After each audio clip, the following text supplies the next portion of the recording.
সভানেত্ৰী ডাঙৰীয়ানী, ইয়াত উপস্থিত থকা আমাৰ সকলোৰে শ্ৰদ্ধাৰ অসম প্ৰদেশ কংগ্ৰেছ কমিটিৰ প্ৰাক্তন সভাপতি, প্ৰাক্তন সংসদ কংগ্ৰেছৰ নেতা বিপুল বৰা ডাঙৰীয়া, মাননীয় বিধায়ক তানজিল হুছেইন ডাঙৰীয়া, আমাৰ সকলোৰে পৰিচিত আৰু যাৰ কথা শুনাৰ লগে লগে হিমন্ত বিশ্ব শৰ্মাৰ বহু সুবিধা, মহিলা কংগ্ৰেছৰ সভানেত্ৰী, আমাৰ নগাঁৱৰ জীয়ৰী, যোৰহাটৰ বোৱাৰী, কংগ্ৰেছৰ নেত্ৰী মীৰা বৰঠাকুৰ ডাঙৰীয়ানী,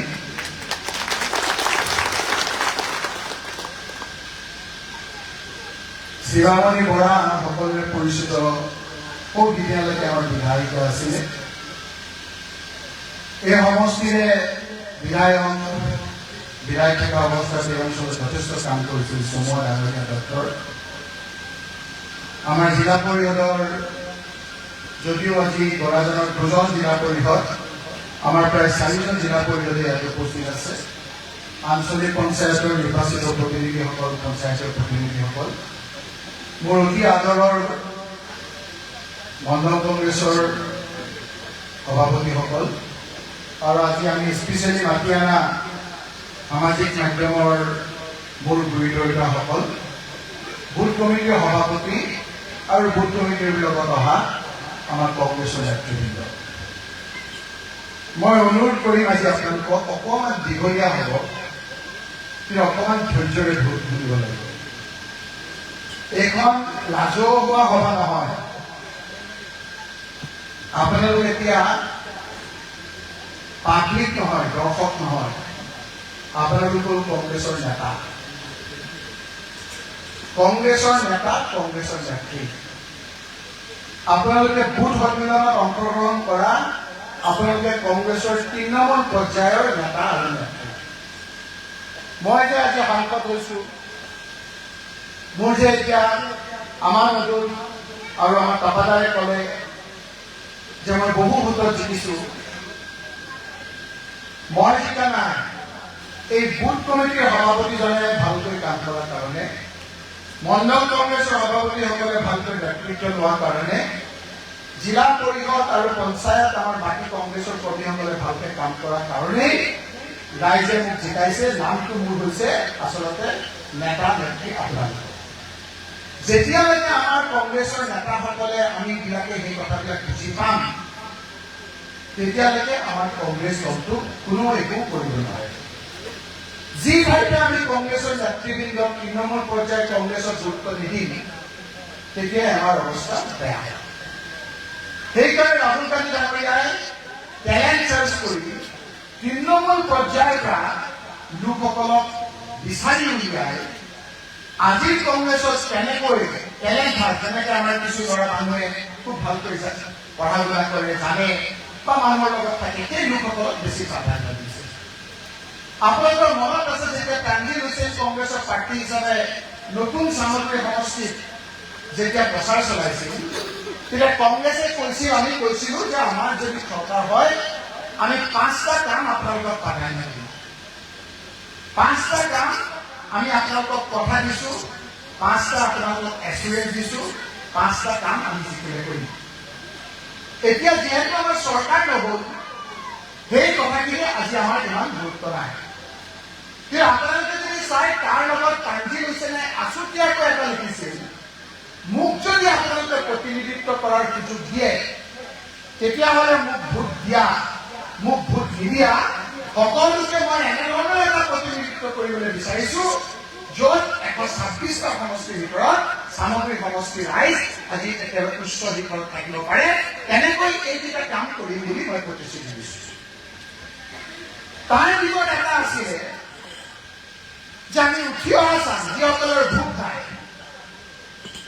যিসকলক এতিয়া আমি বহুতে বিভিন্ন জেনেৰেশ্যন বিলাকৰ আজিকালি নাম হৈছে। 1978 চনত, 47 চনত জন্ম হলে কি হয়, 72 চনত জন্ম হলে কি হয়, 82 চনত জন্ম হলে কি হয়, 1992 চনৰ পৰা 2012 চনলৈকে জন্ম হলে জেন জি বুলি কয়, 2012 চনৰ পৰা 2025 চনলৈকে জন্ম হলে কি কয়, তাৰ পিছৰখিনি কি কয়, বিভিন্ন জেনেৰেশ্যনৰ নাম হৈছে আৰু সকলোকে এতিয়া জনাজাত জেনজি আমি কৈছিলে কান্দিয়ে কৈছিলে মোৰ সমষ্টিৰ মানুহসকলক যাতে মই উপযুক্তভাৱে মানসিক খাদ্য দিব পাৰোঁ সেইধৰণে মই কাম কৰিম কি কাম কৰিম যাতে মোৰ উঠি অহা চামক আজি তথ্য প্ৰযুক্তিবিদ্যাৰ দিনত যাতে মই পৃথিৱীখনৰ লগত যাতে চিনাকি কৰি দিব পাৰোঁ তাৰ কাৰণে মই কিছু ব্যৱস্থা ল'ম কাঞ্জি হুছেইন বিধায়ক হ'ল 1,08,000 ভোটত আপোনালোকে নিৰ্বাচিত কৰিলে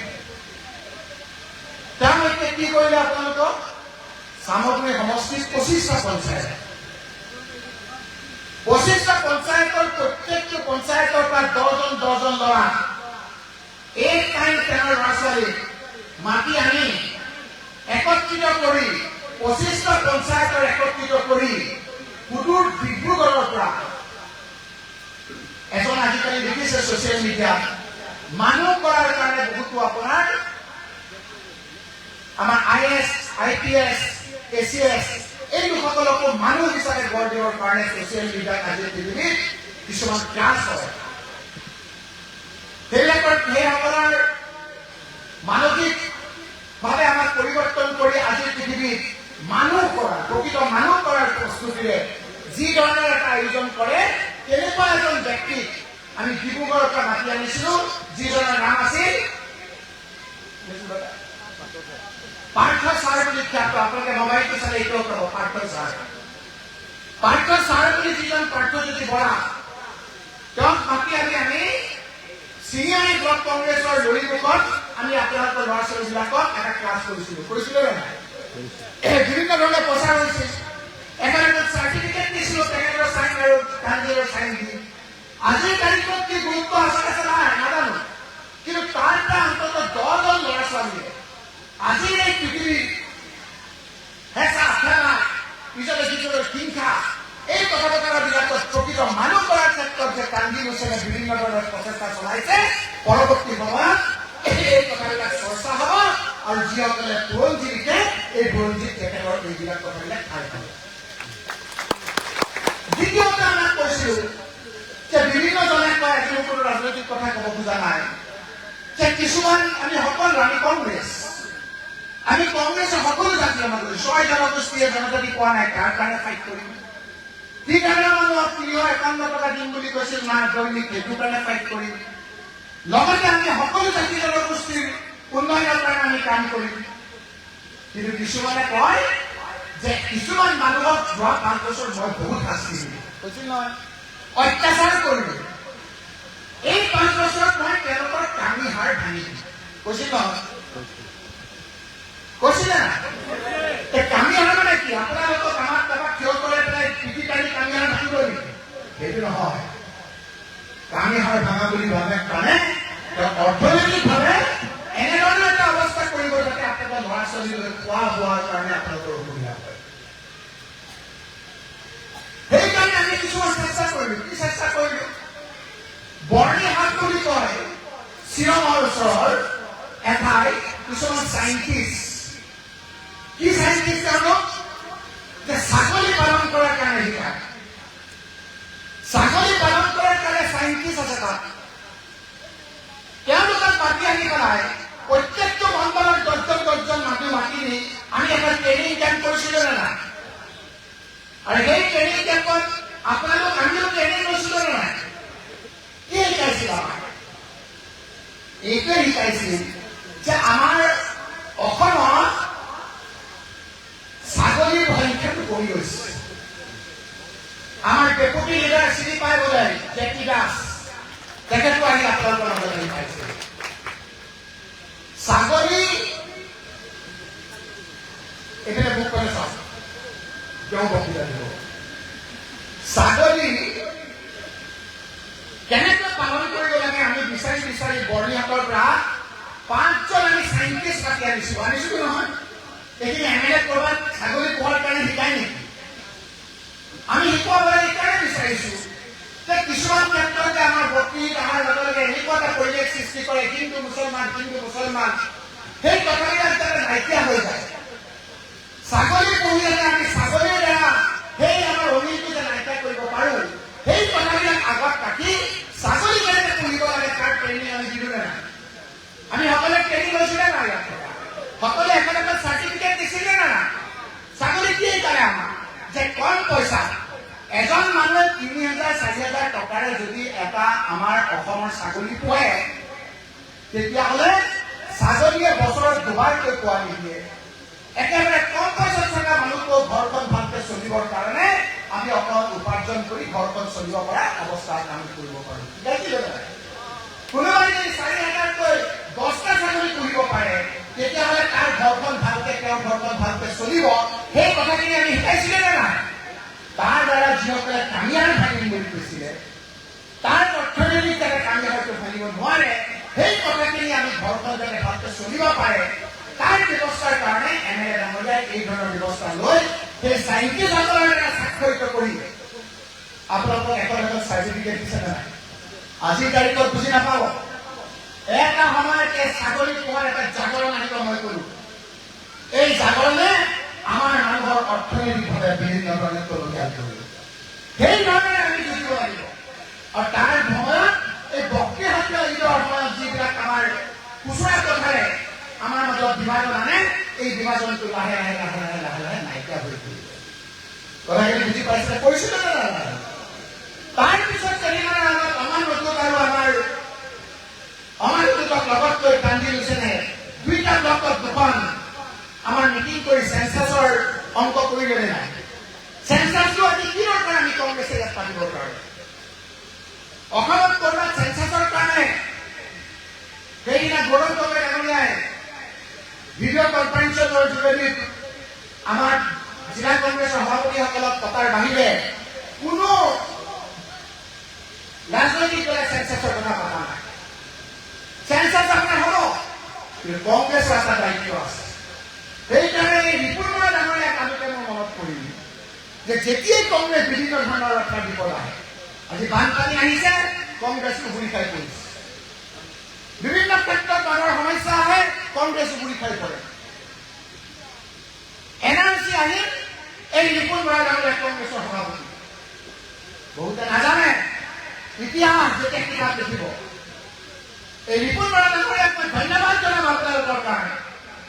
সভাপতি থকা অৱস্থা যেতিয়া NRC হৈছিল, যেতিয়া সুপ্ৰিম কোৰ্টত কেছ হৈছিল তেওঁ মোক ক'লে যে আমি কি কৰিম, হাহাকাৰ। কাৰণ সুপ্ৰিম কোৰ্টত যুঁজিব হ'লে আমি যেতিয়া কেছত অধিবক্তা লওঁ এজন অধিবক্তাই কপিল সিবাল, ইন্দিৰা জয়সিং, বিবেক কাংখা নামেই শুনা নাছিলো এইসকলৰ আগতে মই। সলমান খুৰছিদ এজনৰ 20 লাখ, 25 লাখ, 10 লাখ, 5 লাখ টকা ৰাখে। এদিন নহয় কমেও 50-60 দিন তেওঁলোকে থাকিব লাগিব। যেতিয়া ৰিপুণ বৰা ডাঙৰীয়াৰ ওচৰত বিভিন্ন সংগঠন গ'ল মোক আহি ক'লে যে ৰবি এই সময়তটো আমি কংগ্ৰেছে মানুহখিনিৰ ওচৰত থাকিব লাগিব, যিসকল জানুৱাৰীত মানুহ সেইসকলৰ ওচৰত থাকিব লাগিব, আমি কেনেকৈ সহায় কৰিম?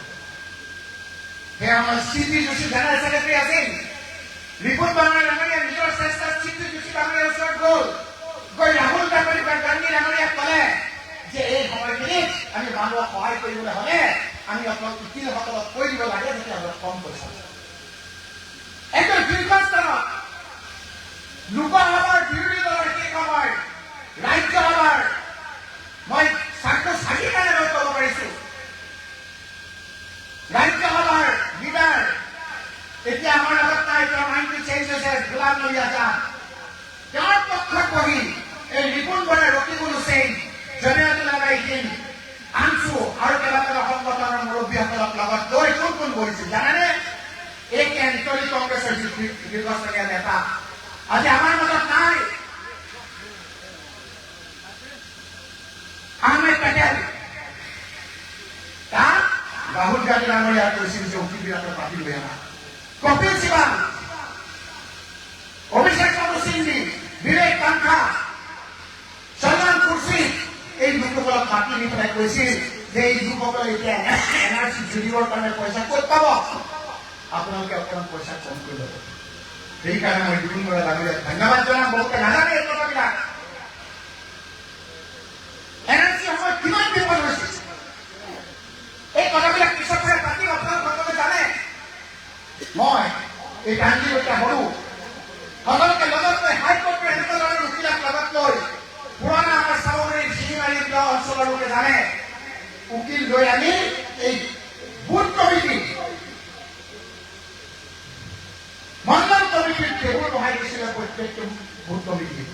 মানুহবিলাকক সহায় কৰিছিল। কেনেকৈ এনআৰচি চিভিল গঠনেৰে মানুহৰ আপোনালোকে পাহৰিলে নিজৰ কাগজ পত্ৰ লৈ এবাৰ নগাঁও, এবাৰ শিৱসাগৰ, এবাৰ যোৰহাট গৈছিলে নাই? কোনোবাই গৰু বেছি, কোনোবাই মাটি বন্ধকত দি এনআৰচি কাম ওলাবলৈ গৈছিলে নাই? সেই সময়ত এই কংগ্ৰেছ দলৰ প্ৰচেষ্টাত নিশ্চিত বিপদৰ পৰা এই ৰাহুল গান্ধী নামেৰে ৰিপুণ বৰা নামেৰে নেতৃত্বত আমি সেই সংগঠনকেইটাৰ সহায়ত আমি নিশ্চিত বিপদৰ পৰা ৰক্ষা কৰিছিলোঁ। কৈছিলে নাই? আজি আমি পাহৰি গৈছো। আকৌ আমি নিৰ্বাচন হ'ব যেনেকৈ বেংগলত 26 লাখ ভোট কাটি দিলে, যেনেকৈ বিহাৰত 65 লাখ ভোট কাটি দিলে, অসমতো কাটিব ওলাল। গৌৰৱ গগৈয়ে আমি ক'লো লগে লগে ৰিপুণ বৰা আমি আগভাগ লৈ ইলেকশ্যন কমিশ্যন অফ ইণ্ডিয়াৰ প্ৰতিনিধি শিৱক লগ ধৰিলো। অসমত ইলেকশ্যন কমিশ্যন অফ ইণ্ডিয়াৰ লগ ধৰিলো, লগ ধৰি ক'লো যে সাৱধান, আমাৰ মানুহখিনিক আপোনালোকে যদি SIR কৰে তেতিয়াহ'লে আপোনালোকে গোটেই ভাৰতবৰ্ষত যিটো ভাবিছে সেইটো বন্ধ হৈ যাব। কিয়? বোলে SIR আপোনালোকে যিবিলাক কাম কৰিব লৈছে মানুহৰ, আমি NRC সেইবিলাক এক্সাৰচাইজ অসমত হৈ গ'ল। যদি আপোনালোকে একেই কৰিবলৈ যায় আমি সুপ্ৰিম কোৰ্টত গ'লে আপোনালোকে বাকীখিনি ৰাজ্যত কৰিব নোৱাৰিব। তাত গম পালে, বুজি পালে। আৰু ইলেকশ্যন কমিশ্যন অফ ইণ্ডিয়াই দিল্লীৰ পৰা প্ৰেছ কনফাৰেন্স কৰে তেতিয়া ক'লে গোটেই ভাৰতবৰ্ষৰ SIR হ'ব, কিন্তু অসমত SIR নহয়। আমাৰ প্ৰচেষ্টা তাৰপিছত SR হ'ল, আমাৰ SR হ'ল সংক্ৰমণ কৈছো মই। SRক আকৌ মই আপোনালোকৰ ওচৰলৈ আহিছিলোঁ নে নাই? আহি আমি মণ্ডল কংগ্ৰেছৰ মিটিং কৰিছিলোঁ নে নাই? মিটিং কৰি আমি মানুহক সহায় কৰিছিলোঁ নে নাই? তাৰ ফলত আমাৰ নিশ্চিত বিপদৰ পৰা আমি ৰক্ষা কৰিছিলোঁ নে নাই? যেতিয়াই বিপদ লাগে, যেতিয়াই প্ৰয়োজন হয় আমি ৰাইজৰ ওচৰত যাওঁ। এতিয়া চেঞ্চাছ হৈ আছে, আমি ক'বলৈ নোৱাৰো। মহকিনা উকিলক লগত লৈ, কাৰাগাৰৰ লগত লৈ মোৰ সমষ্টি বিপৰীতে গ'লো। আনহাতে নেক্সট ডে কাৰ্বিলে আহি পেলাই গ'লো অনাগত দুটা ব্লক কংগ্ৰেছৰ মিটিং কৰিলে। কাবাদাৰ আমাৰে ঠিকেই কৈছে, আমাৰ এটা কথা আমনি লাগিছে যে আপোনালোকক আমি কিয় শিকাইছো? তুমি কথা পাতিবা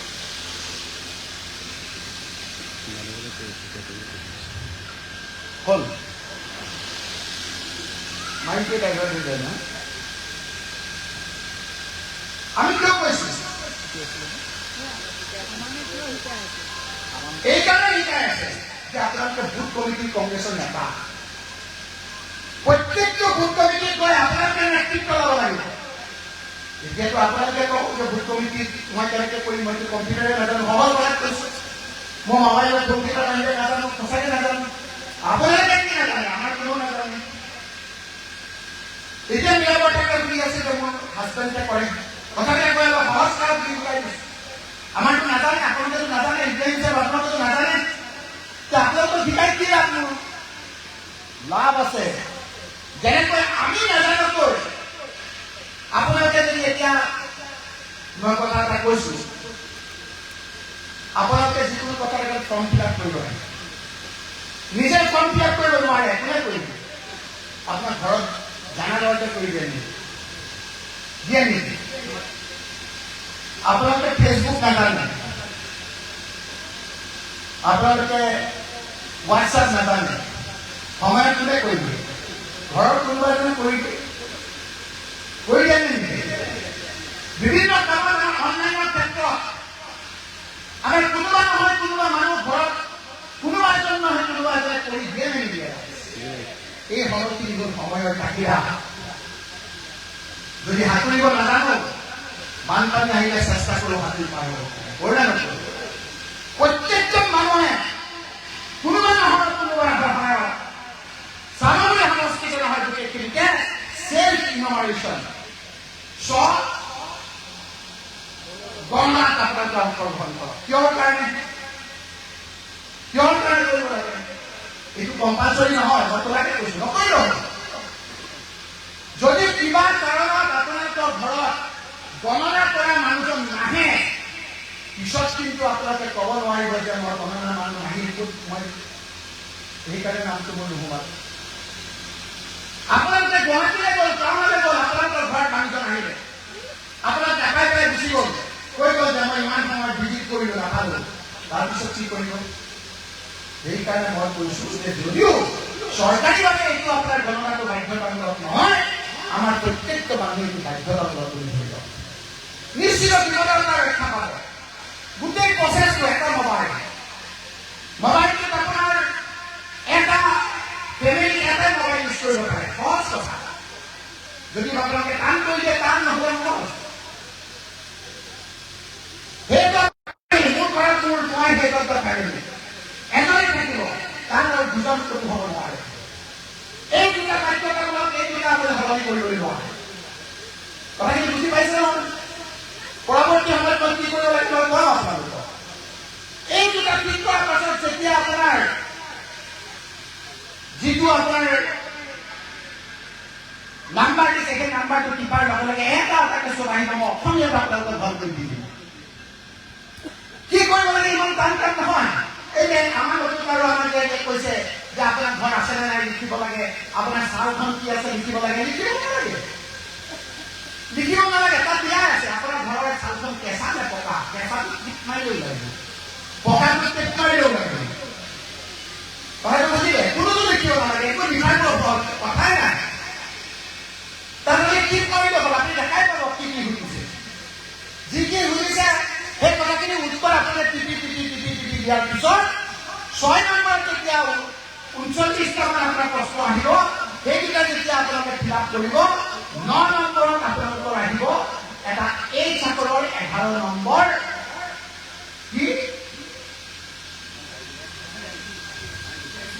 11 নম্বৰ আইডি।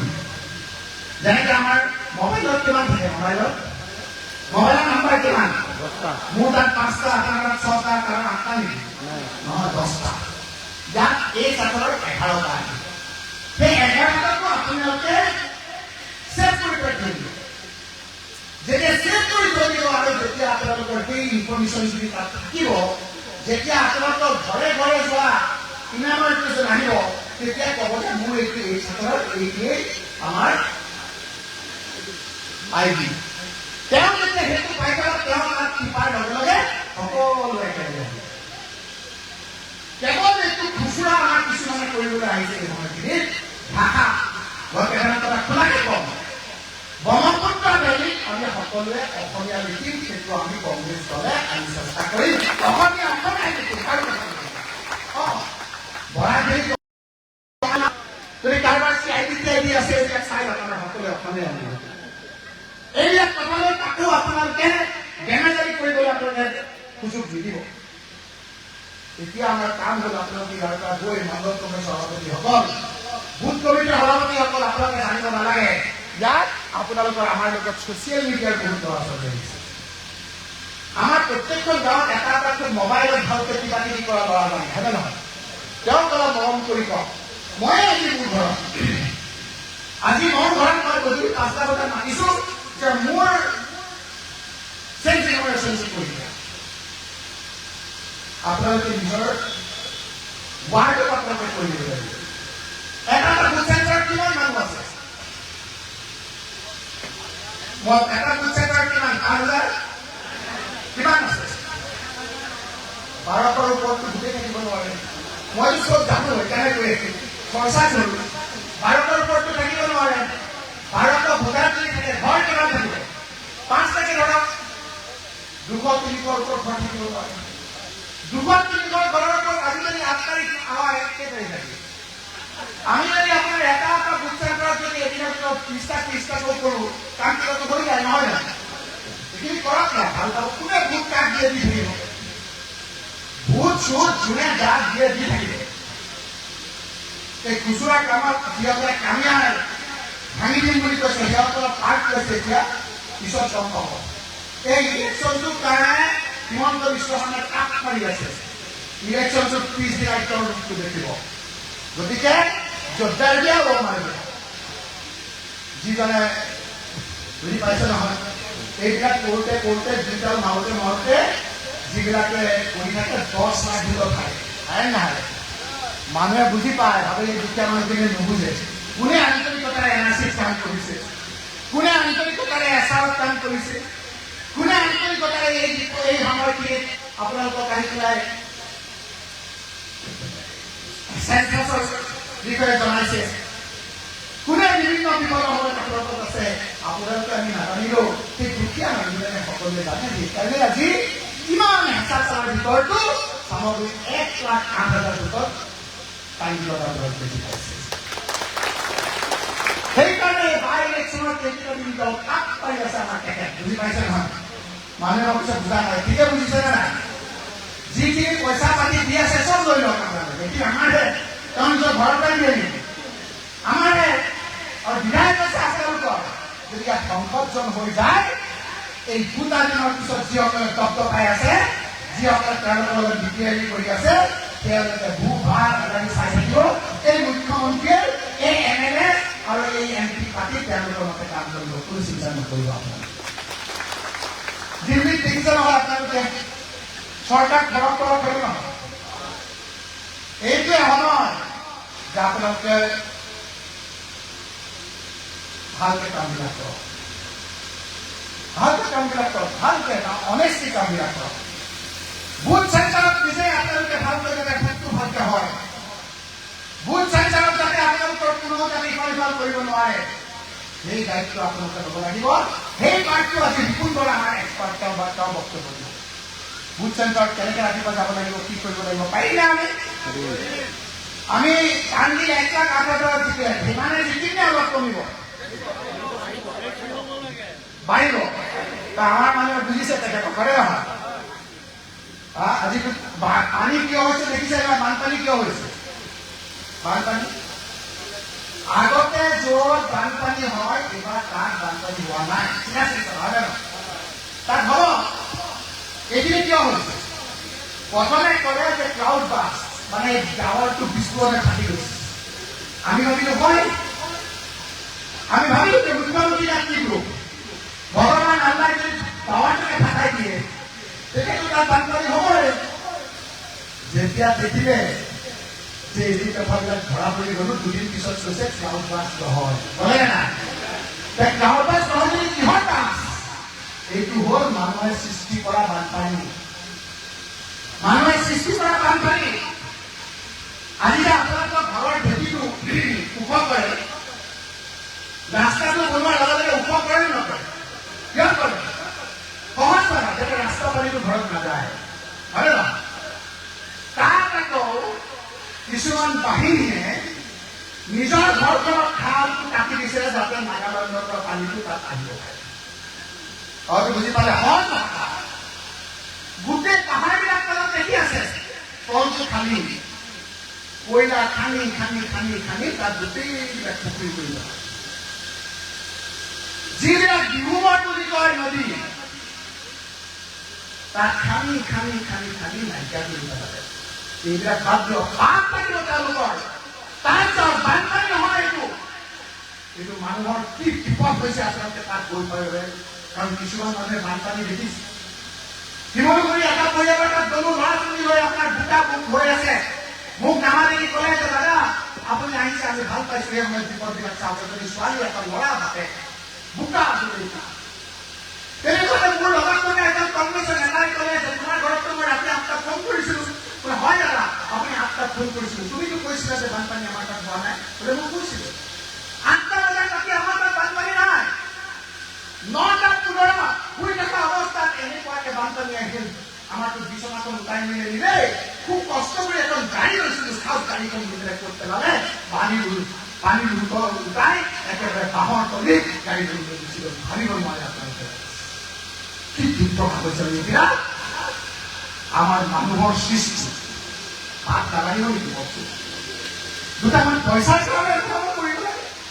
আৰু আজিও কৈ আছে যে আমি ইনকুৱাৰী কৰক, আমি অভিযোগটো দিছো, মিছা বুলি প্ৰমাণ কৰক। আমাৰ হাতত তথ্যবিলাক দিম। সেইকাৰণে ৰাইজ এই বুথ কমিটিত আপোনালোকে আহিছে। ৰাজনৈতিক আমি জ্ঞান লোৱাৰ লগতে সামাজিকভাৱে তথ্য প্ৰযুক্তিবিদ্যাৰ আদি কৰি সকলোৰে দায়িত্ব যিটো কান্দি গৈছিলে কৈছে। আজি আপোনালোকৰ বহুত দিগদাৰ দিছোঁ আমি। আজি আগতে সামগ্ৰী বুলি ক'লে এখন সদায় মাতি, এতিয়া সামগ্ৰী বুলি ক'লে এখন মাতিলে নহ'ব। আজি সুযোগ কৰি কৰ্ণাটক ধন্যবাদ জনাম যে সুন্দৰ কৰি ইয়াত এটা পৰিৱেশ কৰিবলৈ আমাক দিছে। কিমান কিলোমিটাৰ টানি ইয়াৰ পৰা গ'ল কিমান জানে আপোনালোকে? আগতে দূৰ আছিল সংগঠন সমষ্টি ত্ৰিপুৰাৰ নামে থাকে, এতিয়া আমাৰ নগৰ টাউনতে লাগি গ'ল। আহিলে নাই? ক'লে গৈছে কওকচোন? বৰাজান নহয়, বৰাজানটো এটা ব্লক। ক'ত? বৰভেটি নহয়, চিনি নাপায় আপোনালোকে, আমি চিনি নাপাওঁ। ক'ত? কাঞ্চনপুৰ। শিৱস্থান মানে আমনি, হয় নহয়? মোৰতো নামটো মনত আছে। কেৱল ক্ষমতা কাঢ়িবৰ কাৰণে জিলাক ডিলিমিটেশ্যনৰ কাৰণে কি ধৰণৰ কৰি আপোনালোকে দেখিছে। ডিলিমিটেশ্যনৰ উদ্দেশ্য এইটো নহয়, সেইবিলাক কথা পিছলৈ পাতিম। মই ৰিপুণ বৰা ডাঙৰীয়াক, মই বিৰাট ঠাকুৰ ডাঙৰীয়াক আৰু মোৰ ভাতৃ ক'ত গ'ল? JP Das, doctor JP Das চিনি পায়? কেনেকৈ চিনি পায়? কিমান চেষ্টা কৰিলে হিমন্ত বিশ্ব শৰ্মা বাহিৰে তেওঁক ওলাব নোৱাৰিলে। তেওঁক এটা হাত তালিৰে আপোনালোকে অভিনন্দন জনায়। মোৰ ভাতৃক এটা খেতি কৰিবলৈ আহিলে, গতিকে তেওঁলোক আহিছে, তেওঁলোকৰ কথা শুনক। আজি মোক আকৌ আজি এই ভিতৰতে মই যাবগৈ লাগিব দিল্লীলৈ। যদি তাত দেখিছ নহয়, আমি যে কৈ আছো ইস্তেফা এটা পাইছে, পোৱা নাই। বিধানসভাত লোকসভাত কোন যোৱা নাই?